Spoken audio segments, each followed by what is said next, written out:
किया जाता है। तो हमारे इन ग्रंथों में बड़ा वर्णन किया गया है, भविष्य पुराण के अंतर्गत वर्णन किया गया है। इसमें प्रार्थना की जाती है, पुत्रान देहि सुखम देहि गृणाद्यम नमस्तुते। पूर्णिमा व्रत करते समय एक माता अपने पुत्र की लंबी आयु के लिए, दीर्घ आयु के लिए भगवान से वो कामना करती है, प्रार्थना करती है, और बच्चों का आयुष बढ़ाने के लिए, उनकी तरक्की के लिए, और वह पूर्णमासी का व्रत करती है। पूर्णिमा के व्रत के लिए माता यशोदा ने भगवान श्री कृष्ण को पूछा। माता यशोदा कहती है कि हे नंदन नंदन, वो कहती है कि हे प्यारे कन्हैया, हमने ऐसा तो सुनाई ही नहीं है, बस अब तो प्रत्यक्ष रूप से ये आभास हो रहा है कि तुम पूर्ण ब्रह्म हो, तुम परमात्मा हो। मैया जी की आंख में आंसू आ गए और यशोदा मैया कहने लगी, एक नारी अपने सुहाग को दीर्घायु कैसे प्राप्त कर सकती है, परिवार को कैसे वो खुशी प्रसन्नता में वो देख सकती है, तो इसके लिए एक नारी क्या करे कृष्ण, ये हम तुमसे सुनना चाहते हैं। तब भगवान श्री कृष्ण ने कहा कि हे माँ, यदि इस मृत्यु लोक में नारी अपना कल्याण चाहती है, अपने परिवार को चाहती है, तो उसको 32 पूर्णिमा का व्रत करना चाहिए। ऐसा भगवान श्री कृष्ण माता यशोदा को बोले। भगवान श्री कृष्ण ने 32 पूर्णिमा की बात अपनी मैया से कही, पूजा की विधि भी बताई, और पिछली वीडियो में मैंने पूजा की विधि का भी वर्णन किया है। तब माता यशोदा कहने लगी कि कृष्ण बेटा, मैं इस पूर्णिमा व्रत की महिमा तुम्हारे मुंह से सुनना चाहती हूँ, वो बताइए। मुझे बड़ा भय लगता है, मुझे बड़ा डर लगता है जब ये कंस बार बार राक्षसों को भेजता है, और मुझे बड़ी तकलीफ होती है कि मेरे पुत्र को कहीं कुछ हो ना जाए। तो दुनिया की हर माँ भी अपने पुत्रों की वजह से वो चिंतित रहती होगी, तो एक माँ ऐसा क्या करे जिससे वह अपने पुत्र की आयु बढ़ा सके। मैं निवेदन करना चाहूँगा, जैसे आप करवा चौथ करते हैं, आप वट सावित्री का व्रत करते हैं, इससे पति की पूरी पूरा आयुष, उसकी पूरी उम्र बढ़ती है। लेकिन जो व्रत की जो पूर्णिमा आप करते हैं, इससे आपकी पुत्रों की जो उम्र है दिन दूना रात्रि चौगुने के रूप में बढ़ती है। जब मैया ने ये कहा कि मेरा पुत्र लंबा जीवन जिए और मेरे मन से घबराहट चली जाए, पुत्र इसके लिए मुझे क्या करना है, मेरी जैसी तकलीफ हर माँ को होती होगी। तब भगवान श्री कृष्ण ने 32 पूर्णिमा की बात कही और कहा, हे माँ, पूर्णिमा के व्रत के द्वारा एक माँ अपने पुत्र की दीर्घ आयु देख लेती है, लंबी आयु देख लेती है। तो उस समय भगवान श्री कृष्ण कहते हैं, हे माँ, पूर्व काल में एक कतिका नाम का गांव था, नगर था, और वहाँ पर एक ब्राह्मण रहता था जिसका नाम था धनेश्वर। सब आनंद था, सब मौज थी, उसके यहाँ सब कुछ था, बस एक ही चीज़ की कमी थी, उसके यहाँ कोई संतान नहीं थी। तो संतान की वजह से वो ब्राह्मणी, उसकी पत्नी का नाम रूपवती था, वो दोनों बड़े दुखी रहते थे कि हमारी संतान नहीं है। एक समय की बात थी कि एक योगी, एक महात्मा भिक्षा मांगने के लिए आया। उसने बगल के घर से भिक्षा ले ली, लेकिन धनेश्वर के घर से उसने भिक्षा नहीं ली। तो ब्राह्मण धनेश्वर इसको देख रहा था, और जब भिक्षा लेकर के नदी के किनारे पहुंचा तो धनेश्वर नाम का ब्राह्मण भी पीछे ही पीछे चला। उसने प्रणाम किया, कहा, गुरुदेव, मैं आपसे पूछना चाहता हूँ, आपने 4-6 जगह से भिक्षा ली, तुमने बीच में मेरा ही घर क्यों छोड़ दिया? तब उसने कहा, साधु ने कहा, कोई बात नहीं है, छोड़ दिया। कहा, नहीं, बताना पड़ेगा। उन्होंने कहा, बेटा, तेरे संतान नहीं थी, इसलिए मैं संतानहीन घर से किसी भी प्रकार की कोई भिक्षा नहीं लेता। इतना कहा तो धनेश्वर चरणों में चक्कर खा के गिर पड़ा, चरण पकड़ लिए, कहा, गुरुदेव, मैं बड़ा चिंतित हूँ।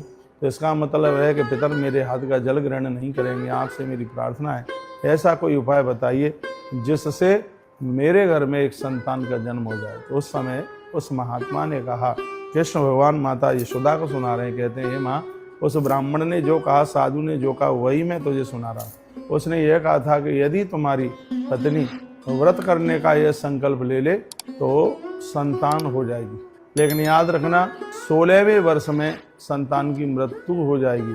तो उसके लिए बस एक ही उपाय है, उस बच्चे को यदि जिंदा तुम्हें चाहना है तो तुम्हें 32 पूर्णिमा की कथा तुम्हारी पत्नी को सुननी होगी।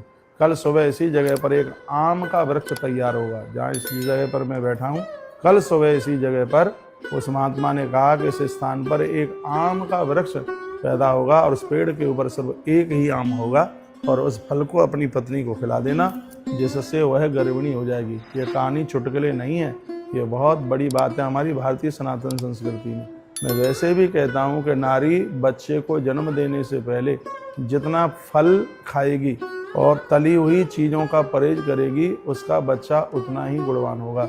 फल खाने से नारी की तमाम बीमारियां समाप्त हो जाती हैं, और ये अतिशयोक्ति नहीं है, फल खाने से नारी का बांझपन दूर हो जाता है। ये ऐसा हमारे ग्रंथों के अंतर्गत लिखा हुआ है। तो पूर्णमासी सामान्य नड्या तत्परैव, पूर्णमा को आप साधारण नहीं समझिए। नड्या अमृते विष्णु स्मृतु, परमात्मा नारायण ने पूर्णिमा को एक अमृत के रूप में धरती पर उतारा है। जो पूर्णिमा का जो व्रत है वो मरे हुओं को जिंदा कर देता है, ये स्वयं भगवान नारायण बोले, और वही बात मैं आपको बोल रहा हूँ। अत्र सर्वदेवानाम दमन पूजायाम बाय सेवस्य कृतः आचार्यः, कहते हैं कि जो पूर्णिमा का व्रत करती हैं उन देवियों को स्वयं भगवान भी वंदन करता है, उनको ईश्वर भी प्रणाम करता है। आइए अब मैं आगे की इस कथा को मैं आगे के लिए बढ़ा रहा हूँ। बहुत अद्भुत कथा है कि वह धनेश्वर नाम का वो ब्राह्मण दूसरे दिन जब सुबह गया, उसने अपनी आंखों के सामने से आम के वृक्ष को उगते हुए देखा, और उसके ऊपर सिर्फ एक ही आम का फल लगा हुआ था। वह उस पेड़ के ऊपर चढ़ गया और उसने उस फल को तोड़ा, नीचे उतर करके आया, और वह फल उसने अपनी पत्नी रूपवती को खिलाया। उस फल को खाते ही वह गर्भवती हो गई 10वें महीने में, और उसने एक बड़ी अद्भुत संतान को जन्म दिया। बालक बड़ा सुडौल था, बहुत ज़्यादा सुंदर था। धीमे धीमे बच्चा वह बड़ा हुआ। बच्चे को पढ़ाई लिखाई दाखिला करने का समय चल करके आया, तो धनेश्वर ने अपने साले को यानी अपनी पत्नी के भाई को बुलाया और कहा कि मेरे पुत्र को तुम काशी लेकर के जाओ पढ़ने के लिए, इतना ये सहयोग हमारा कर दीजिएगा। तो वह अपने भांजे को काशी की तरफ लेकर के जा रहा था पढ़ाने के लिए। क्या अद्भुत कथा है। तो रास्ते में एक धर्मशाला में ये मामा अपने भांजे के साथ में वहाँ पर रुका, तो वहाँ पर एक घटना घटी। क्या हुआ कि वहाँ बारात ठहरी हुई थी, तो वहाँ पर बारात ठहरी हुई थी, उधर एक बहुत बड़े धनवान की बेटी का विवाह था। लेकिन हुआ यह था कि जो दूल्हा था वो अपांग था, उसके पाँव काम कर नहीं रहे थे बिल्कुल भी। तो यह हुआ कि उस लड़के के मामा ने, जिसकी शादी होने वाली थी, उसने एक दूसरे वर की खोज करी कि कोई मिल जाए तो बाद में वो पत्नी तो मेरे भांजे की हो जाएगी और ये भामर किसी और के संग डल जाएगी। तो उसने इधर उधर खोजा तो कोई और नहीं हुआ ही धनेश्वर का बेटा उसको मिल गया। उसके मामा को लोभ दिया, तो उसके मामा ने कहा कि पैसा वैसा तो हमें कुछ नहीं चाहिए, यदि मेरे भांजे से तुम्हारा काम चलता है तो अवश्य मैं तुम्हारी इसमें सहायता करूँगा। तो धनेश्वर के पुत्र को दूल्हा बनाया गया।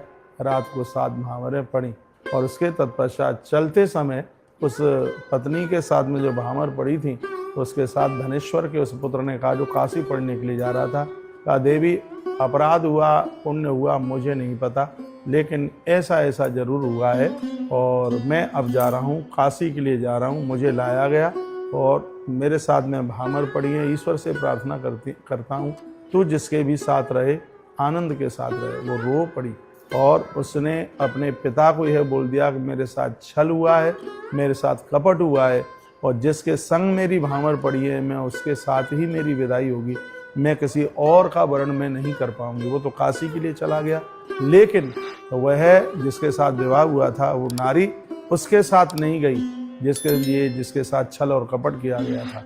इधर चलते चलते जब वो 16 वर्ष का हो रहा था, इधर उसकी माता पूर्णिमा का व्रत कर रही थी, और वो इधर चिंतित थी कि कहीं मेरे बच्चे को कुछ हो ना जाए। स्वयं मृत्युदेव उस कमरे में चल करके आए जिसमें वह बालक बैठा हुआ गायत्री का जप कर रहा था। भगवान शिव का अभिषेक करता है 3 बार। तो लिखा है कि यमराज की हिम्मत नहीं पड़ी थी कि अंदर वो प्रवेश करके बता दे। उसी समय यमराज भयंकर सर्प के रूप में प्रकट हो गए उसको डसने के लिए, क्योंकि 16 साल का टाइम दिया था वो पूरा हो गया था। लेकिन उसके पास में तपस्या का इतना बड़ा प्रभाव था कि वो सर्प को भी अंदर प्रवेश नहीं कर पा रहा था। 5 फण वाला सर्प, तो उसके मुंह में से बिल्कुल जहर की लपटें निकली हैं।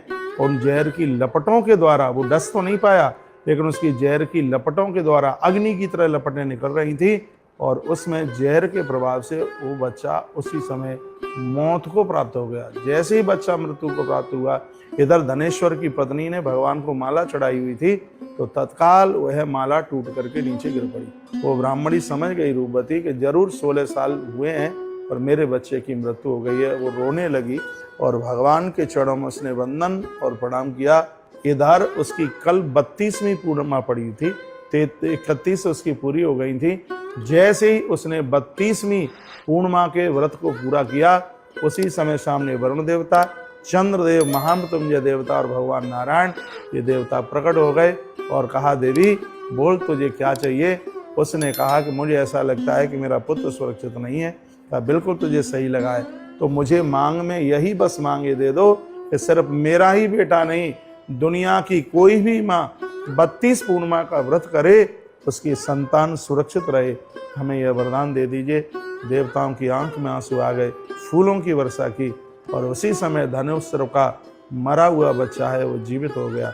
ये 32 पूर्णिमा का इतना बड़ा ये प्रभाव, विद्या उसकी पूरी हुई। जब वह अपने मामा के साथ वापस लौट रहा था तो उसी नगर में रात को रुके, उसी धर्मशाला में रुके। उधर उस बिटिया के पिता को पता चला कि जिस बच्चे के साथ में भामर पड़ी थी उसका आना हुआ है। दूसरे दिन बड़े हर्ष प्रसन्नता के साथ में उसने अपनी बेटी की विदाई की और धनेश्वर का बेटा अपनी पत्नी को लेकर के और उसने नगर में प्रवेश किया है। उस दिन भी पूर्णिमा थी, बहुत बड़ा उत्सव मनाया गया, बहुत आनंद मनाया गया। इस पूर्णिमा के दिन खीर का भोग लगा करके हजारों ब्राह्मणों को वह खीर खिलाई गई। इतना आनंद हुआ।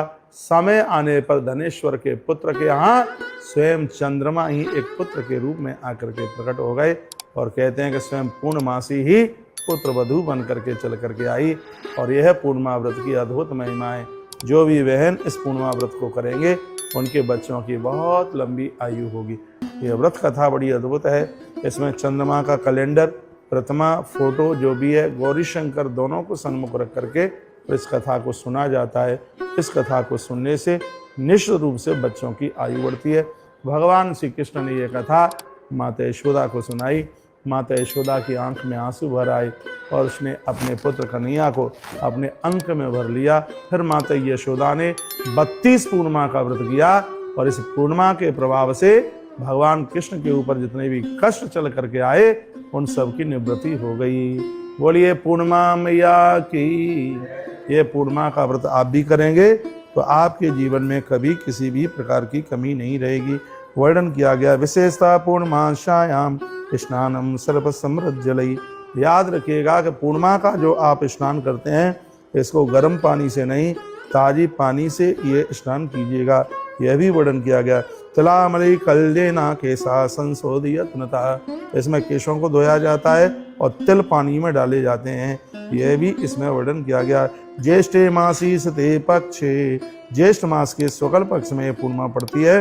रात्रि में भगवान नारायण का इसमें कीर्तन होता है। तो हर प्रकार से यह पूर्णिमा कल्याणकारी है। तो ये कथा हमने आपके बीच में रखी। बहुत बहुत धन्यवाद। वीडियो को आपने पूरा सुना। अपना ध्यान रखिए।